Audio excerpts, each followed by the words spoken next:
Olá, boa tarde. Estamos aqui mais um dia de entrevista no nosso projeto A Professora Quer Saber, projeto pela Universidade Federal Rural do Rio de Janeiro, Pró-Reitoria de Extensão. Nós que estamos aqui, para saber e aprender todos os dias, Sempre que temos a oportunidade de estar aqui, a gente vem e traz um conteúdo bacana. Então, hoje a gente vai ter mais um dia especial. Hoje a gente vai ter a doutora Zenaide Augusta Alves, que vai falar pra gente sobre inventário. Gente, esse tema é um tema complicado. Primeiro porque se trata de uma situação que decorre de um momento difícil, na vida das pessoas, na vida das famílias. Mas também é um procedimento necessário quando existem bens, quando existem algo a se transmitir. E para quem advoga, é necessário saber dos detalhes. Para quem precisa abrir um inventário, ter esse tipo de procedimento, quer tirar suas dúvidas. Se pode ser judicial, extrajudicial, como é que eu faço? Bom, é um procedimento que nem todos os advogados têm como agir, porque muita gente nem atua nessa área, muita gente faz família, muita gente faz vários temas, mas não gosta dessa área de sucessões, Tem gente que não gosta, mas é de cada um. Mas é uma área muito interessante de se trabalhar e, sobretudo, é o dia a dia, da realidade das pessoas que precisam fazer essa transmissão de bens. Boa tarde a todos que estão aí já entrando. A nossa convidada já chegou também. Gente bom, gente pontual, gente, vocês é muito bom. Muito bom, gente pontual, Deixa eu convidar aqui a doutora para falar aqui com a gente e vamos conversar sobre esse tema, um tema bacana, Que é um tema que tira dúvidas de muitas pessoas. Olá, boa tarde. Boa tarde, doutora de França. Obrigada pelo convite. Dá uma nossa. A doutora me vê bem, me ouve bem? Sim, sim, consigo vê-la muito bem e ouvir também. Que bom. Olha, doutora Zenaide, é uma honra tê-la aqui. A gente já queria trazê-la já há muito tempo, Esse convite já foi feito, porque a gente sabe que a doutora tem muito para acrescentar nesse projeto. É um projeto oficial da universidade, que nasceu por conta da pandemia, já que fomos afastados da sala de aula, mas os projetos de extensão e pesquisa continuaram.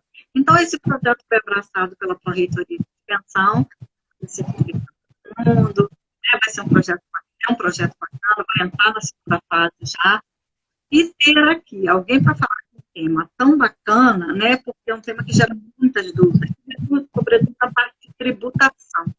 Nem todo advogado sabe trabalhar com inventário, Não sabe o que faz, tem gente que pega para fazer, se enrola, é aquela coisa toda, Bom quando a gente sabe esse fulano vai dar jeito, porque esse sabe fazer.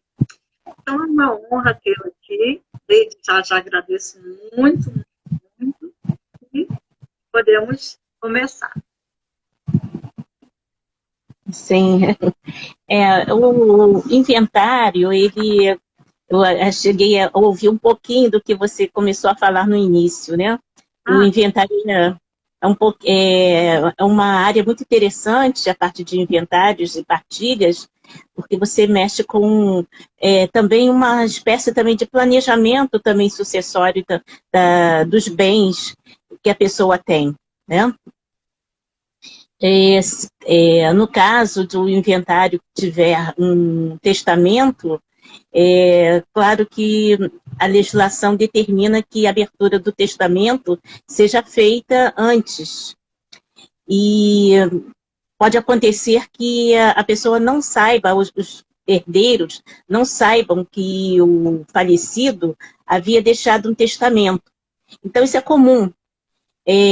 Não faz a busca primeiro, já vai já fazendo a abertura do inventário e no meio do caminho, assim, logo depois que são tiradas as certidões negativas, pelo menos aqui no Rio de Janeiro, através do 5º e 6º distribuidores, onde se faz o levantamento de bens patrimoniais para saber se houve alguma lavratura de alguma escritura de testamento e dos imóveis, alguma escritura no registro de algum ofício de notas, né, de compra e venda de algum imóvel, uma promessa de compra e venda, que vão ser relacionados nas primeiras declarações. Então, havendo essa surpresa de ter um testamento, o processo de inventário ele vai ter que ser suspenso, para que haja tramitação da abertura do testamento. Após o término da abertura do testamento, de cumprir todas aquelas vontades do falecido, aí sim termina-se o processo da abertura do testamento e é levado todo o procedimento, a cópia de tudo, para o processo de inventário.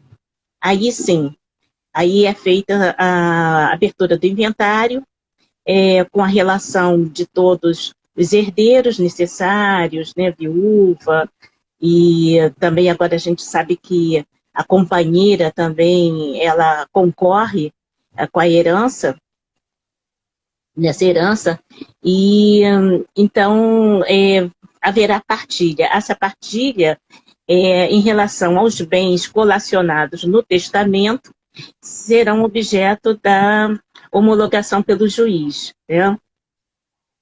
Não havia... Desculpa, eu só interromper.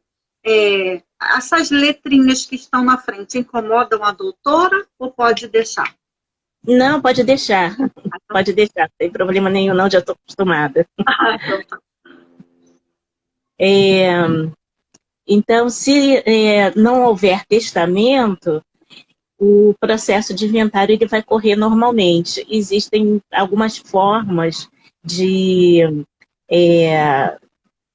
se optar pelo testamento, pelo processo de inventário. O processo de inventário, ele nada mais é que um processo burocrático, né? A gente diz que é um processo administrativo, ele é mais administrativo do que um processo mesmo judicial. Certo. Então, aí vai se escolher o rito, se será o rito ordinário, o sumário, arrolamento, o arrolamento sumário, as partes, né, os herdeiros vão escolher. Né? E também a forma do rito, ela também vai incidir em algumas consequências, como a taxa judiciária e também as custas processuais. Existem diferenças no processo ordinário e no processo sumário e nos arrolamentos. Certo. Quando existem muitos bens, muitos herdeiros, existem também bens que os herdeiros ainda estão por localizar, a gente sugere que o rito a ser escolhido seja o ordinário. Por quê? Dá tempo dos herdeiros localizar esses bens, sejam bens móveis, imóveis, investimentos que o falecido, a falecida tenha deixado, e os herdeiros não sabem onde procurar. Certo. Algumas coisas, assim como investimentos, ainda vão depender de ofícios a serem solicitados também ao juízo orfanológico, para que o juiz possa encaminhar um ofício ao banco ou uma instituição financeira para saber quais são os investimentos que o falecido tinha deixado, para poder entrar no inventário, né? Então, o rito ordinário, nesse caso, ele é mais benéfico, né, para as pessoas. E sem contar também que, em alguns casos, a gente pode também solicitar ao juiz que as custas processuais e a taxa judiciária sejam recolhidas ao final do processo. É muito comum fazer esse pedido. E também pedir que, dependendo das condições dos herdeiros e do inventariante, para que as custas e a taxa judiciária sejam parceladas. O juiz concede esse parcelamento. No caso do tributo estadual, do Imposto de Transmissão Causa-Mortes, vai depender da concordância do fiscal do Estado, né? Que é o procurador do Estado de Fazenda, que vai intervir e vai se manifestar. Ele vai falar sobre a cota à parte do Estado, se autoriza ou não. E assim mesmo o inventário só vai poder terminar depois de todas as taxas serem recolhidas, para poder ser feita a partilha e ser feito também o formal de partilha, ou ser concedida, né, a carta de adjudicação, no caso de haver um único imóvel e um único herdeiro. Pois não, pode falar, desculpa. Não, pode falar, pode intervir. Se eu souber... Eu sei que é um momento em que as famílias, né, elas estão... É um momento delicado, né? É um momento em que as pessoas... Tem sempre aquele pessoal que fala, nossa, mas já está pensando nisso, né?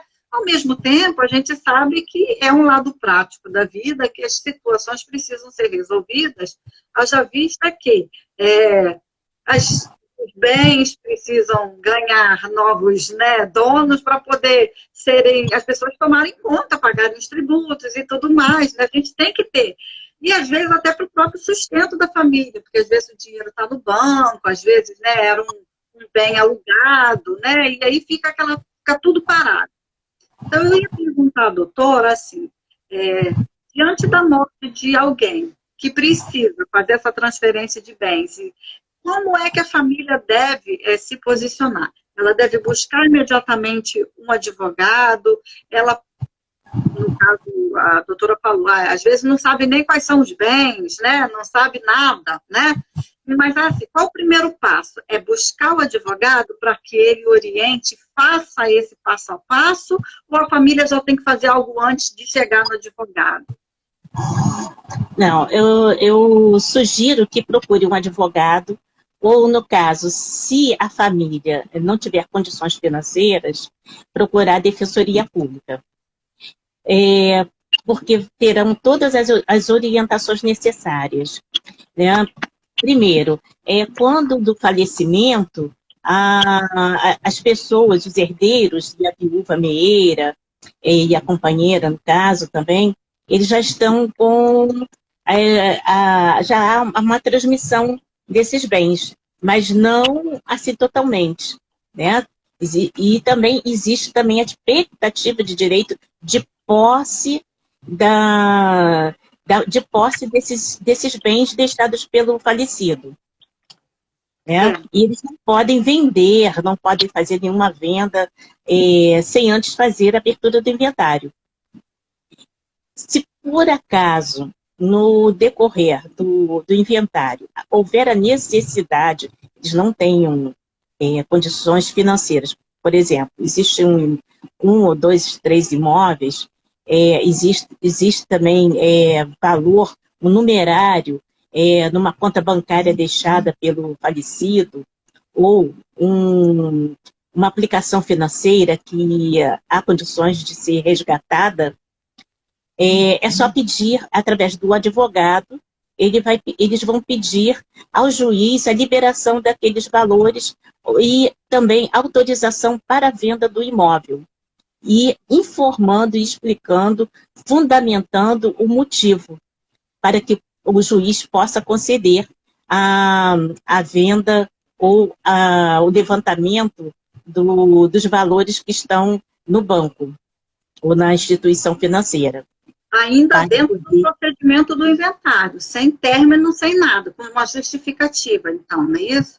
Exatamente, exatamente. Não se aconselha fazer nada antes da abertura do inventário. Por quê? Pode, pode acontecer também no meio do caminho aparecer um outro herdeiro que a família Certo, não está sabendo. E aí? entendi. Esse herdeiro vai pleitear a herança, o direito dele de herança. E esse Não é? herdeiro, ele tem que se juntar obrigatoriamente ao mesmo processo ou ele vem com outro advogado e a coisa anda paralela? Para ele se habilitar ali como herdeiro, né? Aquela pessoa que fala, não, ele era meu pai, ou, né, eu tenho direito àquela situação assim, né? Ele tem que, ele vai ser chamado aquele processo e vai integrar aquele processo que já existe, está em curso, ou ele tem que fazer algo paralelo? Não, primeiro ele vai ter que provar que ele é herdeiro. Certo.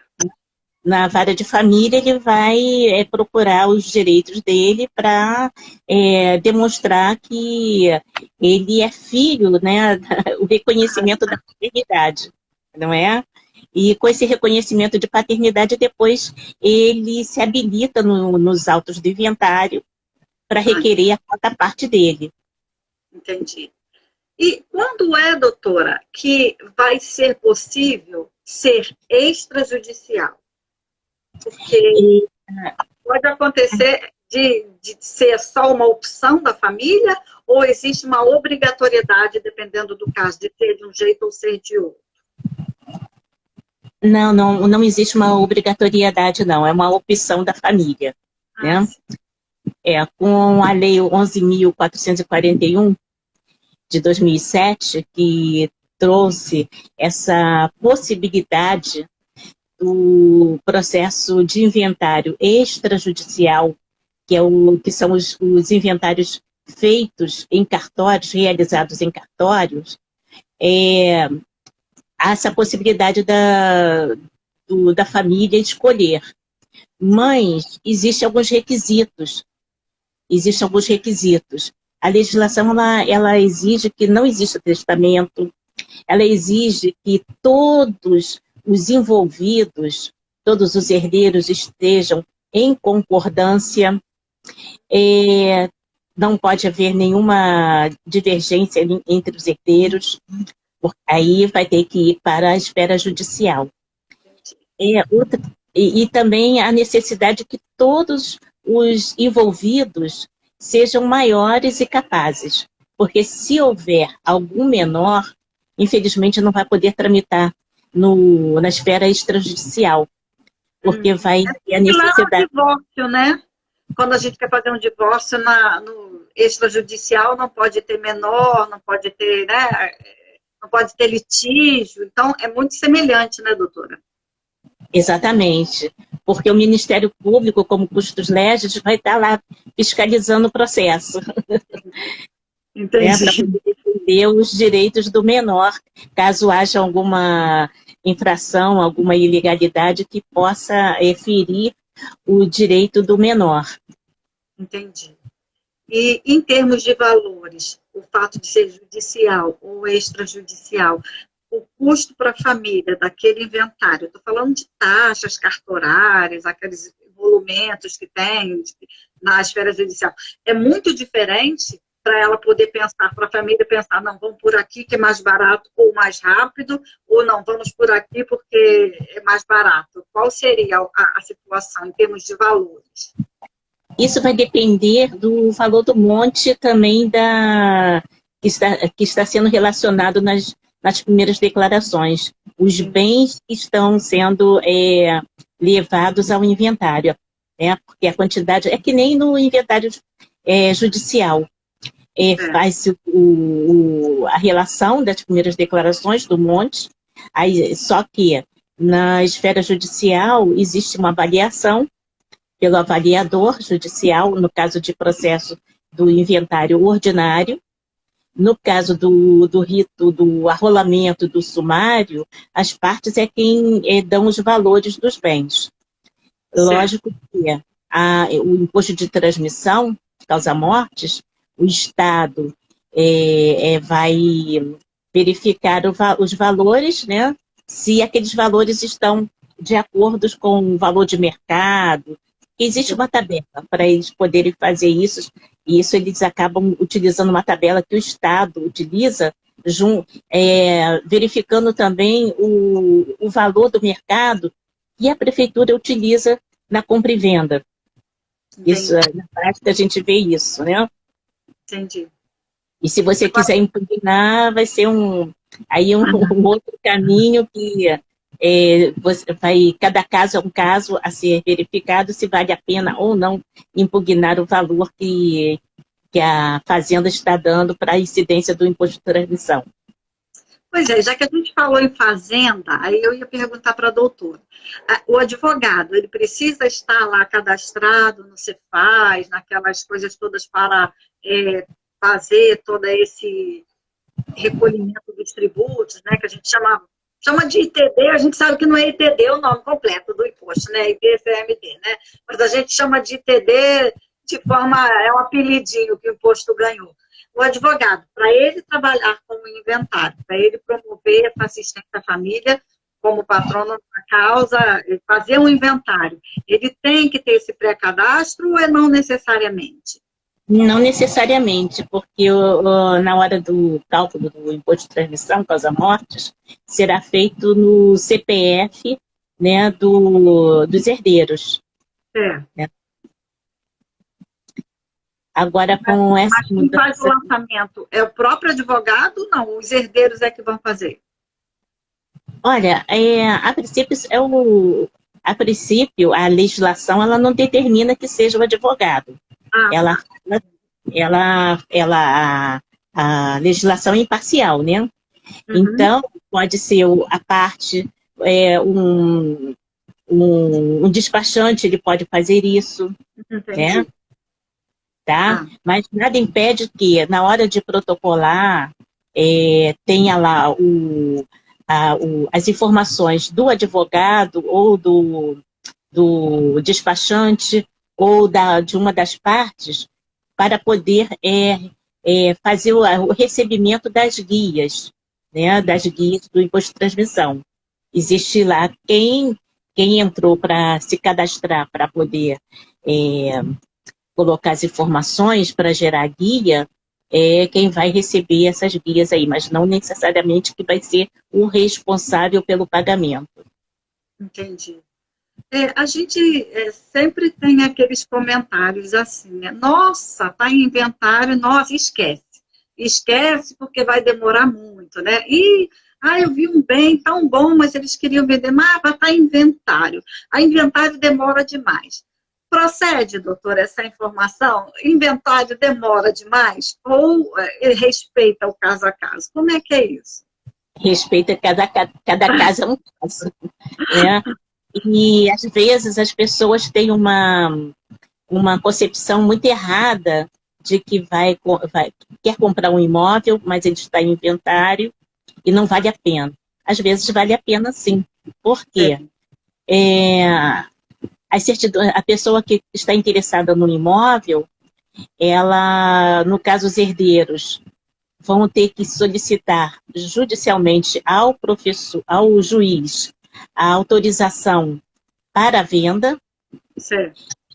E vai fazer uma cessão de direitos hereditários. Né? Aqui no Rio de Janeiro, antigamente a gente fazia a cessão de direitos hereditários, fazia por instrumento particular, juntava no processo, tudo bem, ou fazia por instrumento público e juntava nos autos. Mas de um tempo para cá, a Corregedoria da Justiça começou a fazer uma fiscalização muito grande. Então, com isso,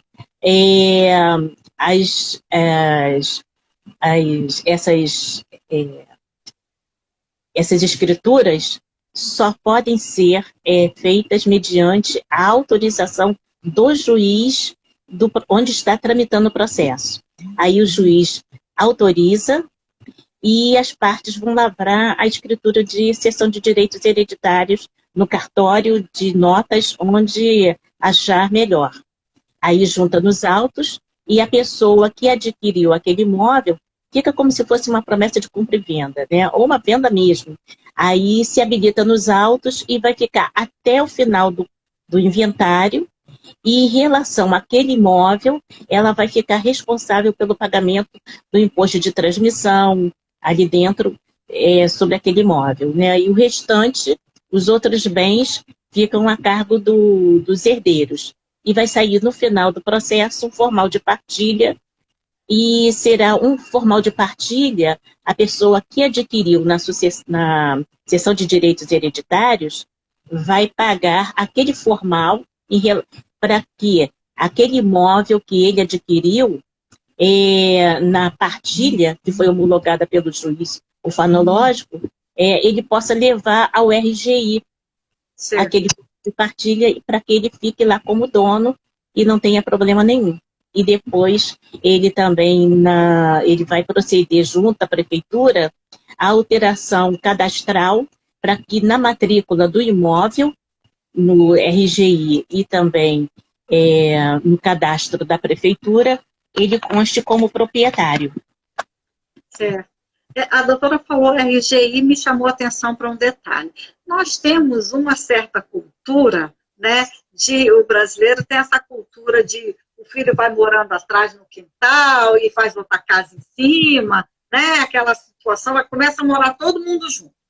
E às vezes, e aí no final das contas, né, não tem mais os donos iniciais, os originais daquele terreno, né, que começaram ali aquela família, que começou aquela família, só tem os herdeiros e um dia o inventário vai acontecer. Só que os imóveis que surgiram depois estão sem registro. O que eu pergunto, doutora, essa documentação, ela vai ter que ser produzida antes e dentro do inventário, ou ela vai ter que, ou divide do jeito que está e depois cada um produz a sua documentação. Entendeu a minha pergunta? Porque um puxou e fez uma casa, outro fez a casa do lado, outro filho foi e fez a casa em cima, mas ninguém, está tudo no nome do pai. E aí, na hora de dividir, aí não é mais um imóvel só, aí já são 4 casas, por exemplo. Só que ninguém está documentado, não tem matrícula na prefeitura daquele bem, não tem RGI de cada bem. E aí, a gente vai ter que produzir toda essa documentação para poder fazer a divisão? Só que as pessoas, elas realmente fazem isso e se esquecem por ignorância no bom sentido, no sentido de desconhecimento, de não ter o conhecimento certo, acham que construiu naquele terreno, o imóvel é dela. Mas não é assim. É verdade. Até que prove o contrário, a matrícula daquele imóvel, daquele terreno que está ali, que está no RGI, é do falecido. Certo. É do falecido, terá que ser feito o inventário. E, no caso, aquele herdeiro que fez a construção, ele pode entrar com uma ação de indenização, né? Ele vai ter que juntar as notas fiscais da compra do material que ele fez para a construção do imóvel, mas o imóvel não vai ser dele, né?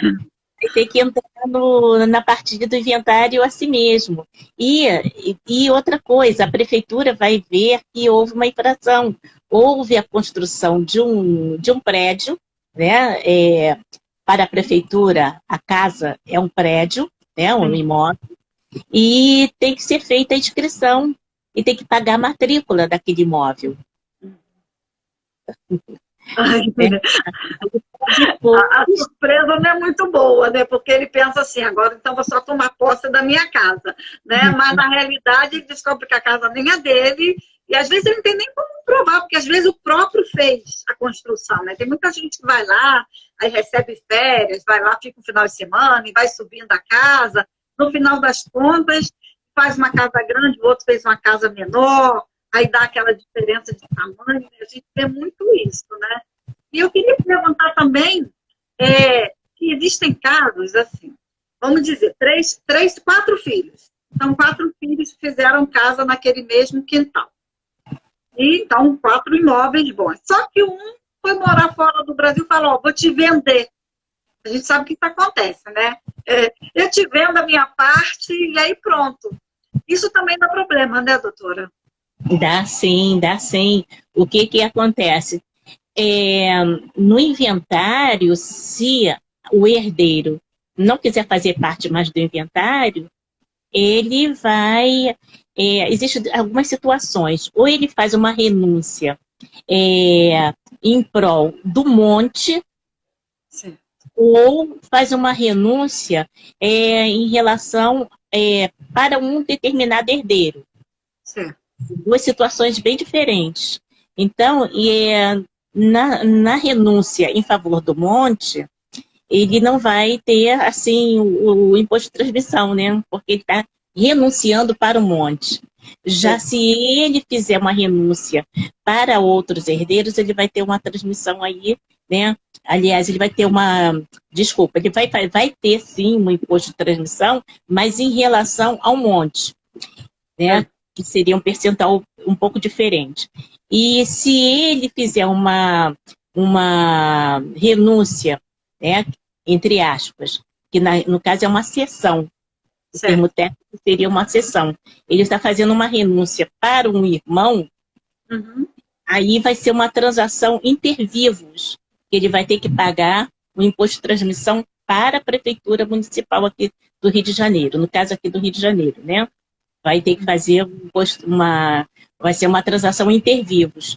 E também vai ter que pagar o imposto de transmissão da herança da renúncia dele. Nossa, mas é muita situação junta, meu Deus. Ó, tem uma pergunta aqui, ó.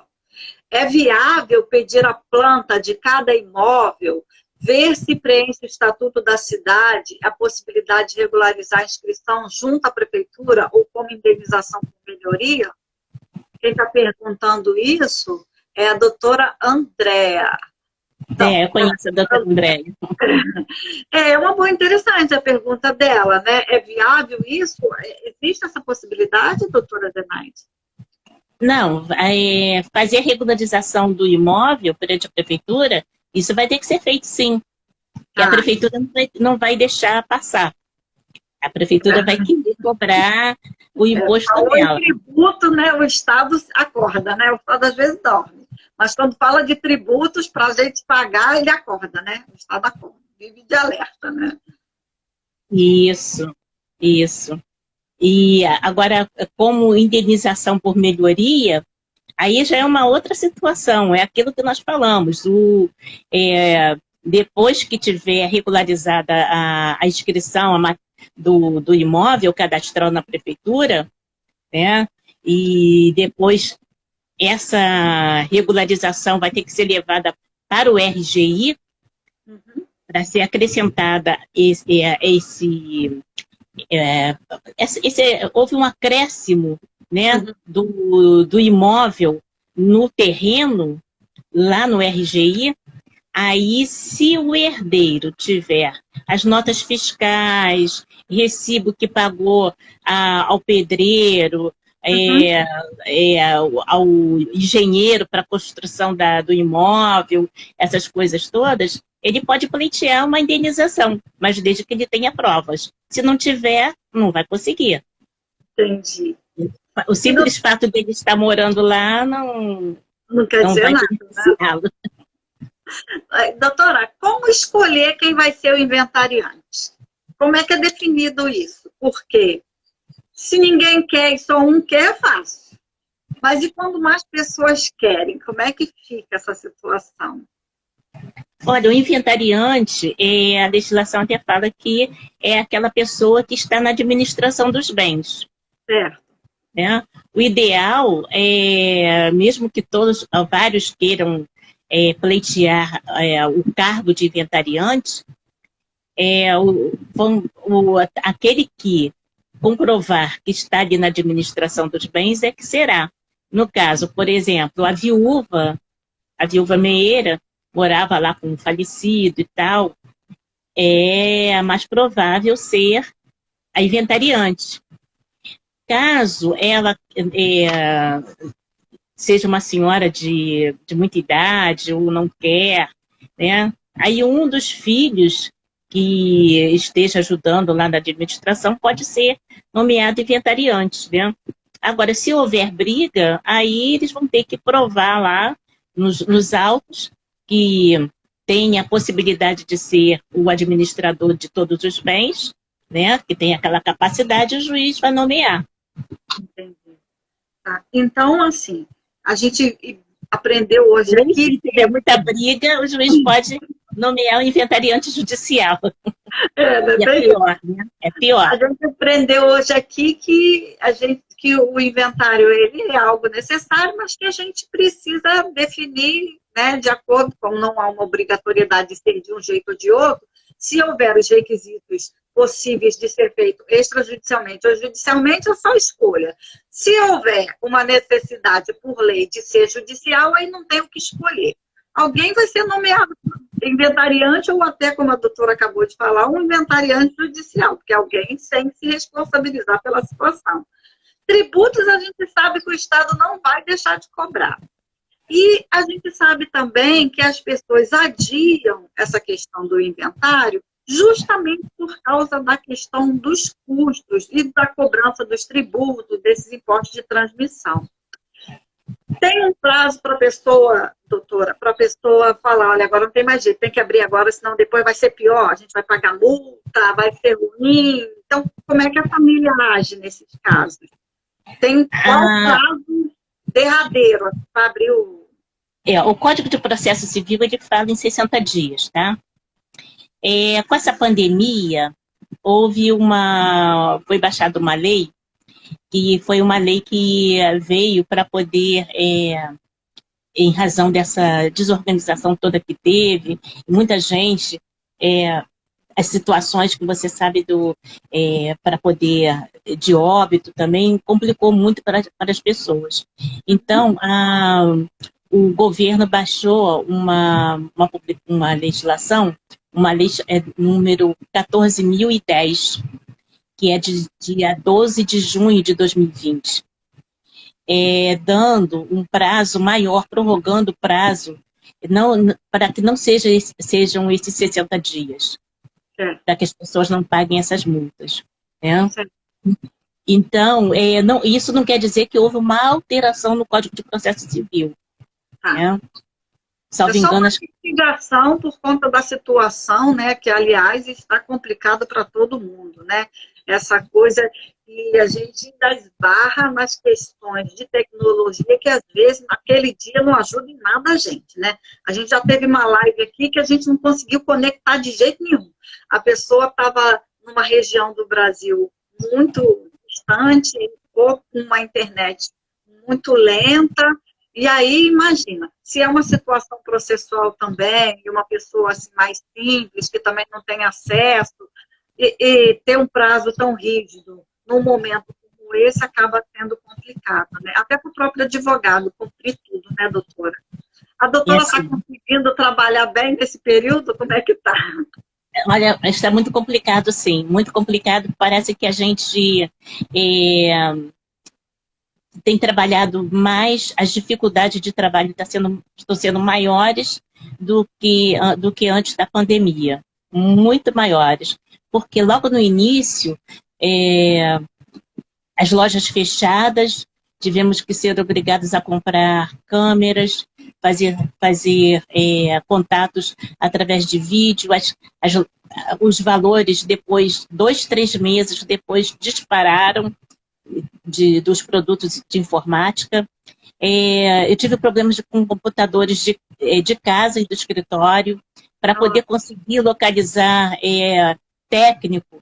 Foi muito complicado, consegui um ou outro, mas foi difícil. Agora que eu consegui um técnico que me ajudasse mesmo.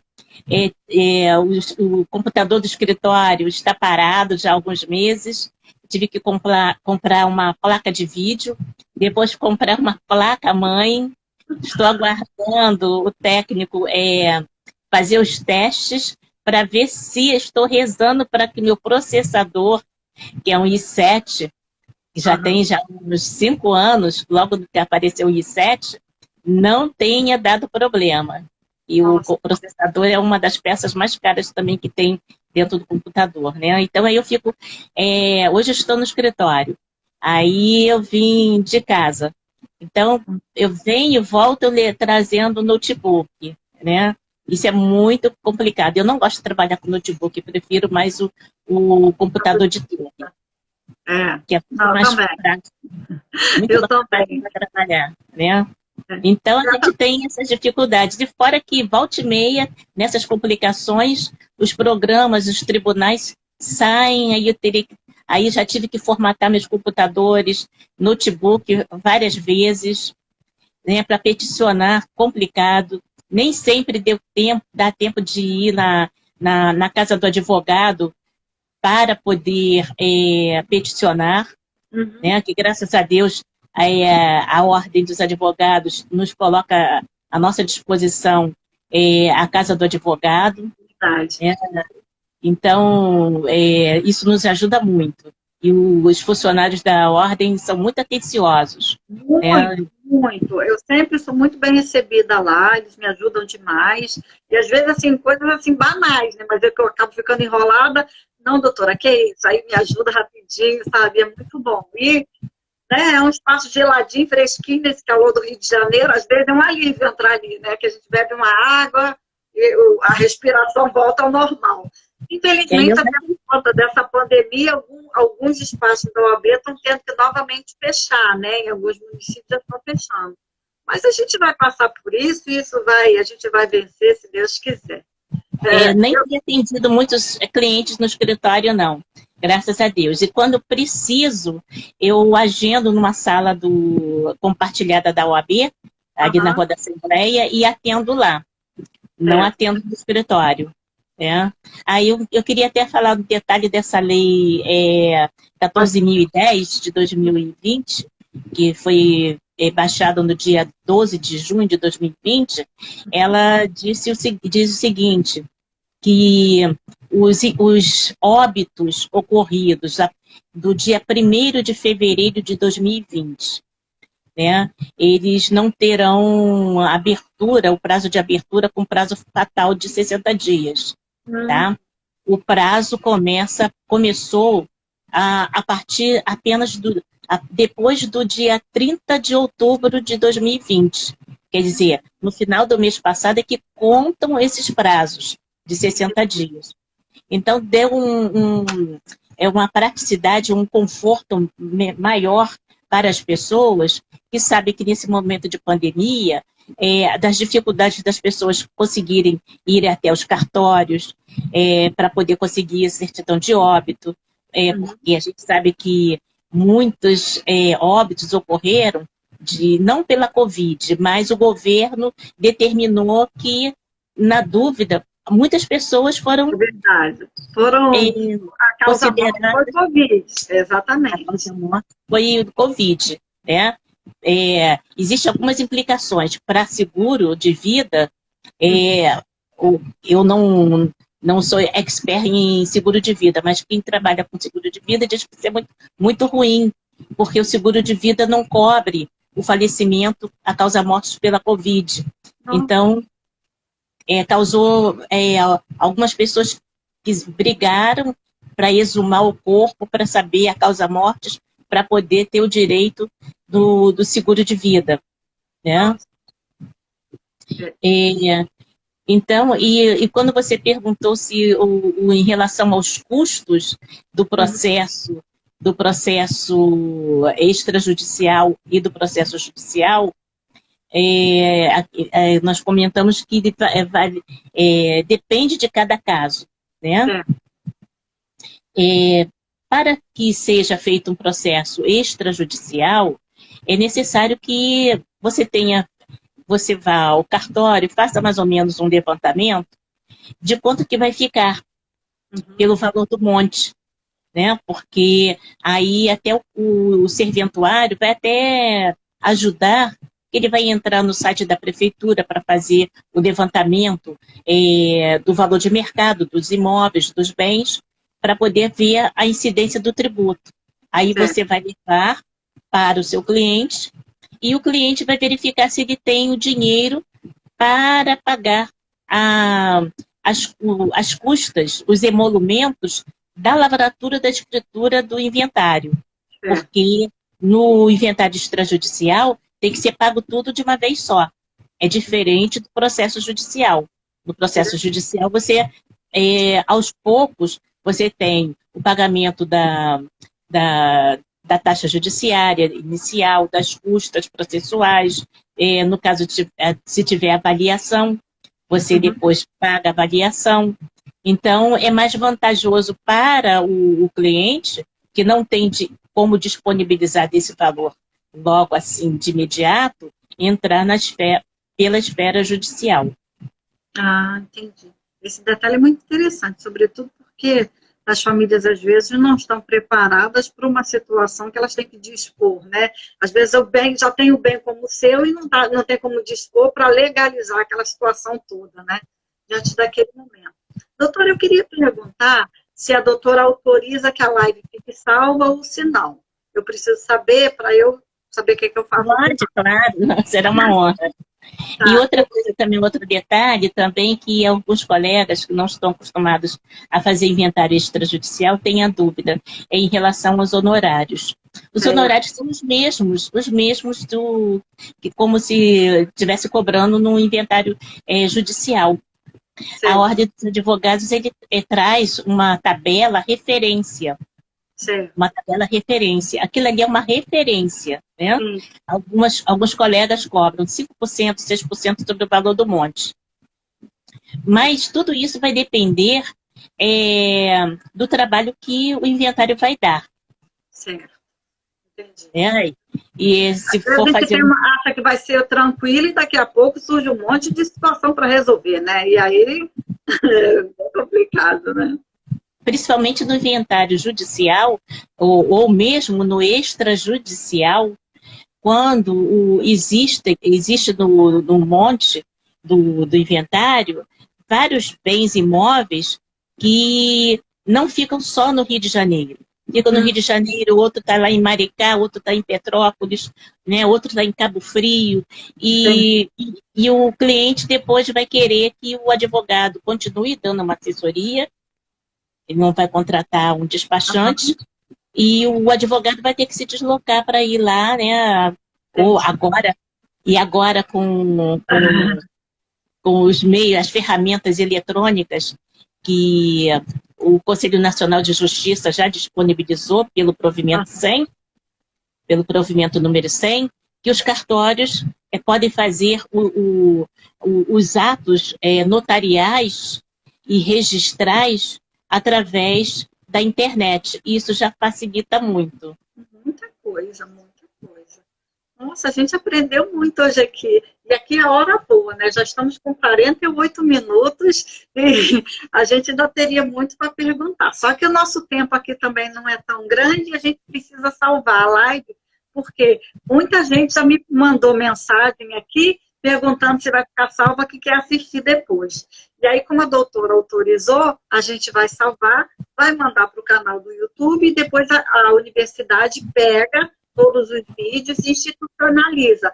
Joga todos eles no canal da universidade. Então, ele vai ficar disponível lá. Além do relatório que a gente vai gerar ao final, e eu, como digo sempre aqui, que os bons passam por aqui, todo mundo que passa por aqui passa a fazer um pouquinho de parte da história da Rural, né? Doutora, quero agradecer demais a sua generosidade de estar aqui com a gente. Eu sei que o momento é corrido, que não dá para a gente esgotar o assunto, né? O tema é para quem quer se debruçar sobre ele, mas eu tenho certeza que já abre uma luz, né? Para quem quer pensar. Também a gente sabe que existem muitos cursos, as pessoas podem, se gostarem da matéria, achar que tem vocação para porque é uma vocação, lidar com famílias é vocação. Se tem vocação para atender as famílias nas suas demandas, porque vem todo tipo de demanda junto, né? Lidar com família é isso. Então, procura também um curso, né? A doutora Zenaide está sempre fazendo palestra, está sempre aí ensinando a gente. Então, quero agradecer demais. Vou devolver a palavra para a doutora por mais 2 minutinhos e aí a gente encerra. Tá bom, doutora? Eu que lhe agradeço pela honra de estar aqui, né, por essa live, e eu só peço desculpas por não ter conseguido estar antes, né, porque minha vida está sendo muito tumultuada. A gente sabe, né? Todo mundo se adaptando, né? Do escritório também, eu tive a honra de ser convidada pelo Dr. Alexandre Bastos para ser diretora cultural da CAT, Associação Carioca de Advogados Trabalhistas, Legal. e agora, recentemente, também fui convidada para ser diretora jurídica da Unipec, que é a União dos Profissionais de Escritórios de Contabilidade, né, que eu também sou técnica em contabilidade, já fui associada e já fui a diretora jurídica já há alguns anos atrás dessa associação, né? Então, eu quero agradecer muito e se eu puder retribuir para que você também compareça numa live também no meu perfil. Será uma honra. Nossa, eu que agradeço. Aí eu tenho certeza que despertou nas pessoas a vontade de aprender um pouco mais. Eu aprendi muito, por isso que o nome desse projeto A Professora Quer Saber, que aqui a professora não ensina nada, aqui a gente só aprende. E aí cada convidado que passa aqui ensina para a gente um pouco. Muito obrigada, gratidão imensa. A gratidão é toda minha. Tá? E obrigada, doutora Andréia, Patrícia Guerra, a Daniele Mota e a todos os colegas que aqui compareceram aqui, que eu consegui ver alguns, né, que entraram. Passa rápido, a gente às vezes não vê, né? Gente, mas quem a gente consegue visualizar, a gente lembra de agradecer. Mas todo mundo que passou aqui agradecido. A doutora Tônia Alice, lá do IBDP, do Espírito Santo, também está aqui. Né? Então, agradecer também a presença dela, né? A doutora Maura Feliciano, do IBDP de São Paulo. Ah, que bacana. Né? O IBDP é uma casa muito boa, né? De pouco conhecimento. Muito bacana. Muito obrigada, doutora. Fiquem com Deus. Igualmente. Até a próxima.